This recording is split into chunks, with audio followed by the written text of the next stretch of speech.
লাফি করতেছি ব্যাঙ্গের মতো, আমি খালি বারবার খালি আপেন খোলা জায়গা। এটা তো এখন যাব আমি গোসল করতে হাওরে গোসল করা শেষ, এখন যাইতেছি বাড়ি। আর কি করুন, বেশি গোসল করলে পরে জ্বর হরুন, নতুন নতুন পানি, কত সুন্দর পানি, এত সুন্দর পানি বলার বাইরে। আমাদের এখানে কোনো ময়লা আবর্জনা কলকার খাইছে। আমি চলে আসলাম এখন হাওরে আইসা এখন গোসল করব। সো আপনারা দেখতে থাকেন। আসসালামু আলাইকুম গাইস, সবার কি অবস্থা? আশা করি সবাই ভালো আছেন। সো গাইস, আমিও আপনাদের দোয়ায় অনেক অনেক ভালো আছি। সো গাইস, ফাইনালি আরেকটি নতুন ভিডিও নিয়ে চলে আসলাম আমি মিস্টার মুমিন। তো কথা না বাড়িয়ে চলুন শুরু করা যাক। আজকে গাইস আমি কি করবো আমি কিছুই জানি না, তারপর আপনারা দেখামো আমরা ঘর বাড়ি, পরে লেগে কারল গাছ, পরে লেগে আম গাছ, পরে জিতা আছে সারতে দেখামো। আর গাইস চলুন শুরু করা যাক। এই যে এইটা লেগে আমরা বাড়ির উড়ান, ওখানে মনে করেন পানি আসে না, একবারে উইটে আসে না, ভরে যাবো গা। কয়েকদিন পরে পানি আইবো, পানি আয়া সারলে পরে আসে না, একবারে ভরে যাবো গা, সারে উড়ান বাড়ি করা পুরো পানি। আর এইটা লেগে আমরা নামার পথ, এটা দিয়ে লিগে আমরা পথ দিয়ে লিগে নামি, এন্দলে নামি। আর এটা লিগে আমরা কোনো ঘর, এটা মাঝে লিগে নান্দা ভরা করে, মনে করেন এরকম পাওয়াল আছে সব কিছু। আর এটা লিগে বাইরের ঘর, আর লিগে মনে করেন গাইস এখন যাইতাছি ফুবে গিয়ে দেখাবো কারো গাছটা। তার আগে আপনারা দেখালি বড় ঘরটা দেন। এই যে এটা লিগে আমরা বড় ঘর। আর এটা গাইস, এটা হলো আমার কৈতরের ঠং। সো আর কথা না বাড়িয়ে চলুন শুরু করা যাক। আর এইটা হলো আমাদের পাড়া। এখন এটা লিগে আমরা প্রতিবেশীর বাড়ি, আর এটা লিগে আমরা দেওয়া গাছ, আর হিরো একটা প্রতিবেশীর বাড়ি। দেওয়া গাছের মধ্যে দেওয়া যে তোরা ধরছে গাইস, কি কইতাম, দেওয়া খাইছেনি কোন সময়? দেওয়া খাইলে কমেন্ট বক্সে জানাবেন যে আপনারা দেওয়া খাইছেন নাকি না খাইছেন।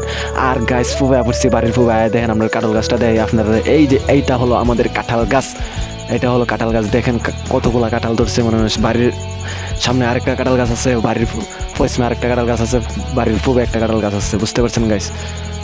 সো এখন যাব আমি গোসল করতে হাওরের পানি দিয়ে গোসল করলে গাইস কি মজা যে লাগে, কি কইতাম। ওখানে যাবো লিগা হাওরের পানি দিয়ে গোসল করবার লাগা। তার আগে আমাদের বাড়ির উঠানটা আপনাদেরকে দেখেন হাওরের মেঝের পানি কেমনে বাড়তাছে। আর ইডো লিগে আমরা বাড়ির উঠান, আর দেখেন কেমনে পানি বাড়তাছে গাইস বলার বাইরে। একদিনে 2 আর 3 আর 4 রাত পানি বাইরে যাইতেছে, এটা কোনো খামখেয়ালি বিষয় না। সো গাইস আমি চলে আসলাম এখন হাওরে আইসা এখন গোসল করব। সো আপনারা দেখতে থাকেন।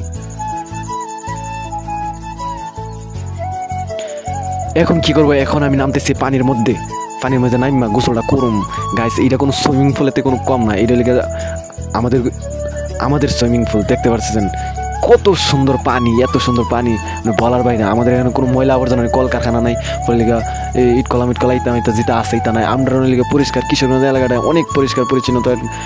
গ্রাম অঞ্চল, মনে করেন ক্ষেত খামারের অঞ্চল, এই দেশে চাষও বেশি, মনে ফসল চাষও বেশি। আর ওখানে আমি 7টা করলে এটা লাফ আলাই, ওখানে পানির মাঝে একটা ডুব মারছি, মায়েরা গাছ চললে মরাইতেছি, মরাই পরে আরেকটা ব্যাঙ্গের মতো লাফ মারছি, লাফ মাইরা পরে গাছ অনেক কী করবো, অনেক তাড়াতাড়ি উঠে আইতাছি, অনেক আর কিছু করার নাই। অনেক গাছ দেখেন কেমনে লাফি করতেছে ব্যাঙ্গের মতো, আমি খালি বারবার খালি আপেন খোলা জায়গা। এইটা একটা ফানি কথা বুঝেন না গাইস। আর উইটা আইতাছি, উইটা আর সময় ফিস লাগাই ফেরা দিলাম। অনেক গাইস ফাইনালি গোসল করা শেষ, আমার গোসল করা শেষ। ওখানে যাইতাছি আমি বাড়িত, গোসল করা শেষ, ওখানে যাইতাছি বাড়িত। আর কি করুম, বেশি গোসল করলে পরে জ্বর হরুন, নতুন নতুন পানি আইছে, পরে জ্বর পড়বো।